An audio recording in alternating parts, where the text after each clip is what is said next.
Engenharia FFDTL construi edifício alojamento da Unidade de Apoio Quartel-General durante Fulaneng, o montante orçamento dólar americano riun hatnulu atusneng hitunolu recensia.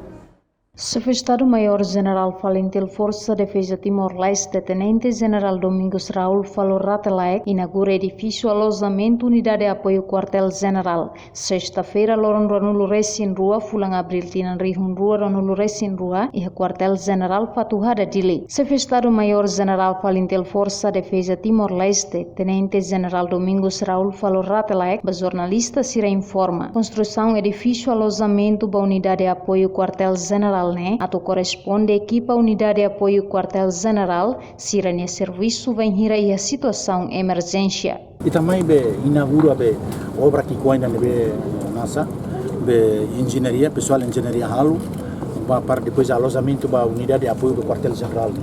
Tama tempo da neta nem Unidade de Apoio essa bulu de prontidão né, mas ela falia seda ou ela ia aí cara clara neba nebe quando segurança é problema quando ita bulu emergência rumah para tu basa é susah itu tamane mai ne para depois mai controle nebe dia clio correta comando nebe dia profissionaliza comando né.